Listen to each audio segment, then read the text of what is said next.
Good morning students. आज हम BSc part second के paper second animal physiology and biochemistry के फिजियोलॉजी ऑफ डाइजेशन का जो टॉपिक है भोजन का अवशोषण एब्जॉर्प्शन ऑफ फूड उसकी स्टडी करेंगे। इससे पहले के जो वीडियो थे उसमें हमने digestion of food in different parts of alimentary canal अर्थात आहार नाल के विभिन्न भागों में पाचन का अध्ययन किया है। तो पाचन के फलस्वरूप जो जटिल भोज्य पदार्थ होते हैं वो सरल भोज्य पदार्थों में टूट जाते हैं और इस प्रक्रिया के द्वारा अर्थात पाचन के द्वारा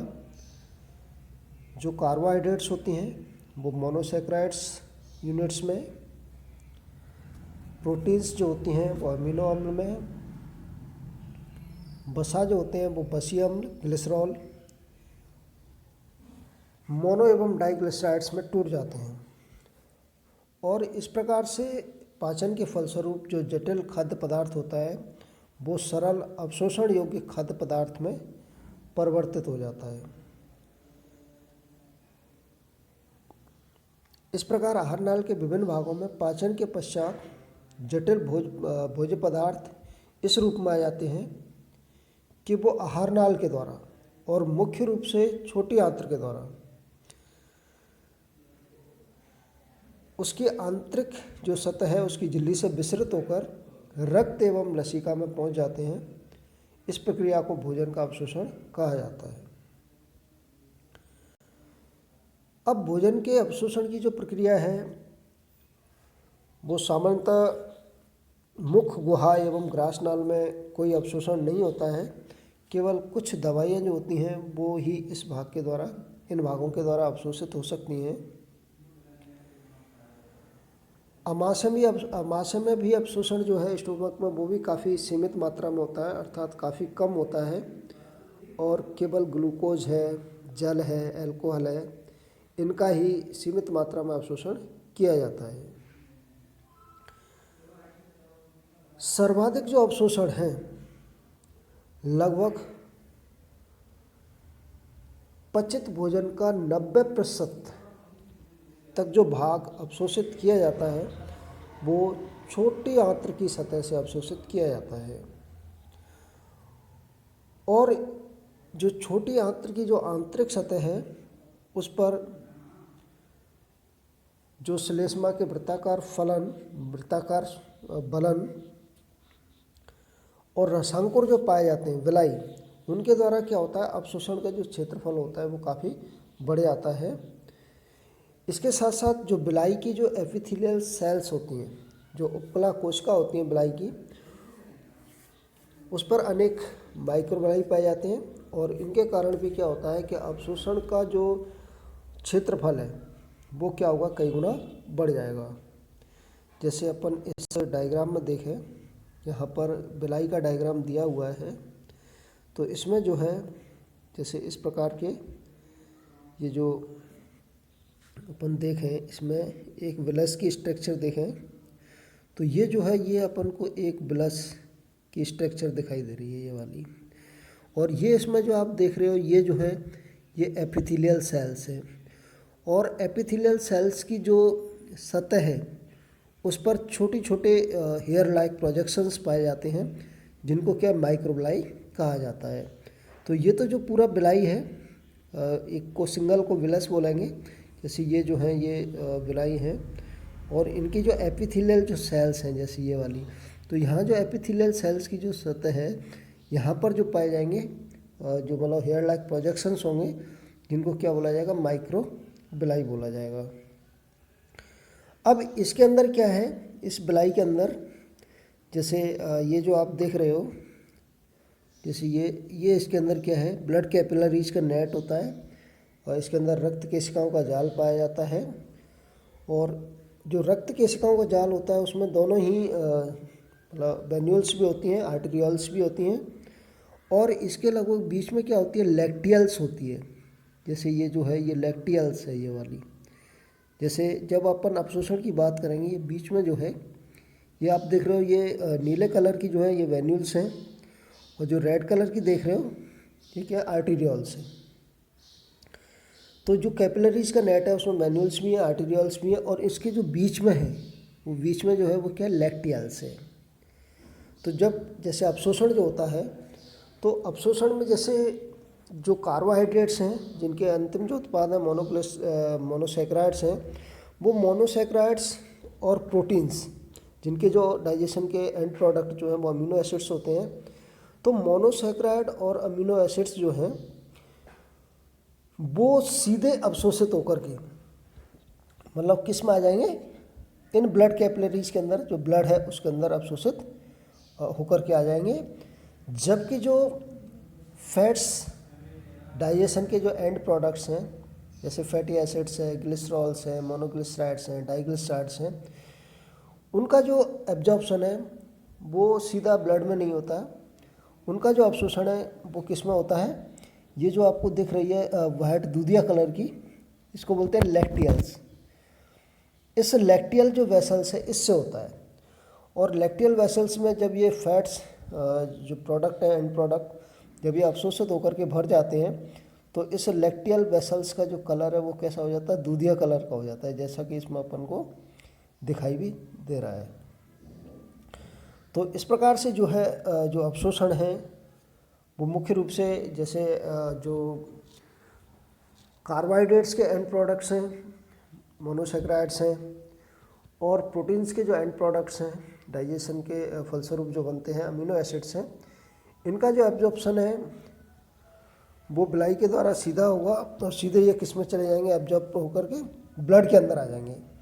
जबकि फैट्स डाइजेशन के जो एंड प्रोडक्ट हैं fatty acids, glycerol, mono and diglycerides,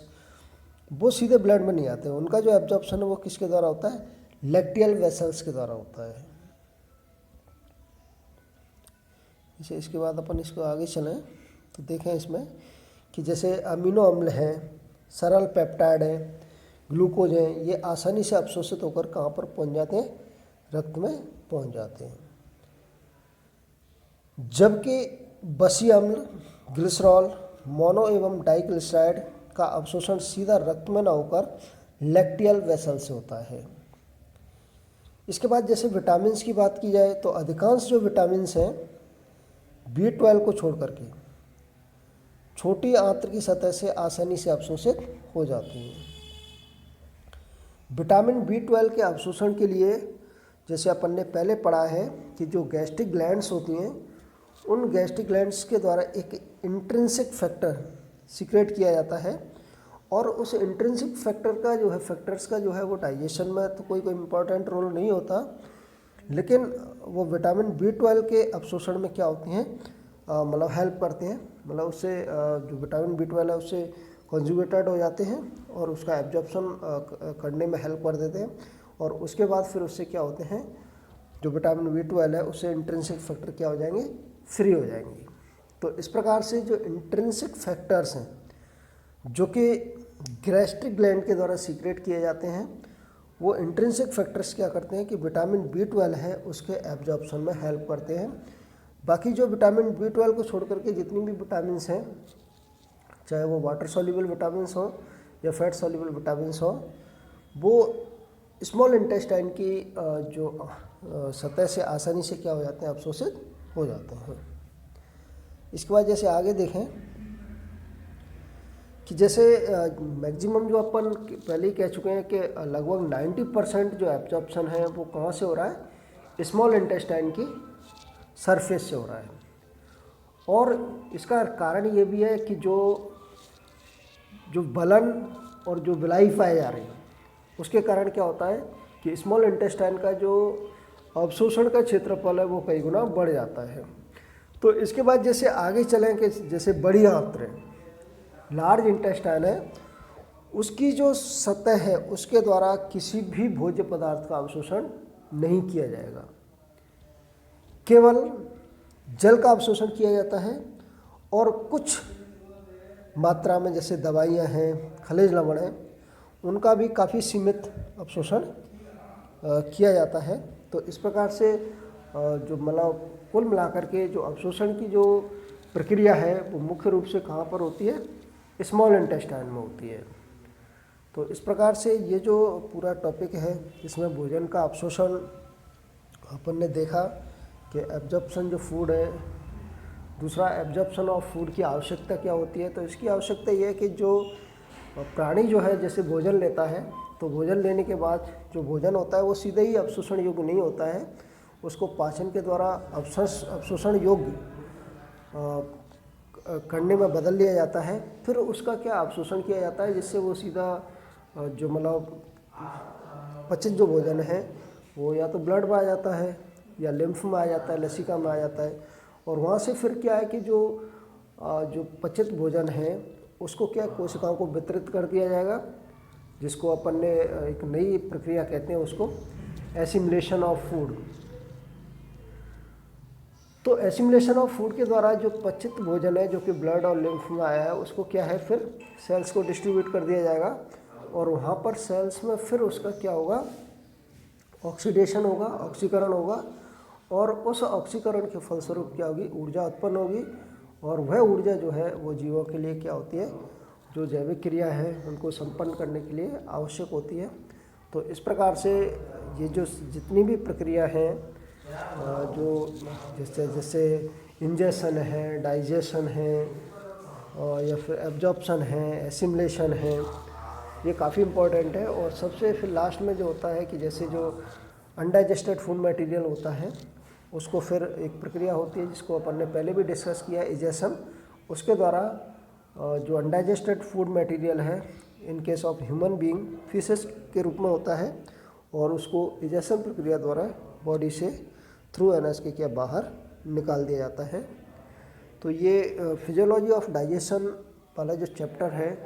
वो यहाँ पर कंप्लीट हो जाता है। नेक्स्ट जो वीडियो है उसमें अपन नेक्स्ट जो चैप्टर है उसकी स्टडी करेंगे। तो आप लगातार वीडियो देखते रहें। थैंक्स।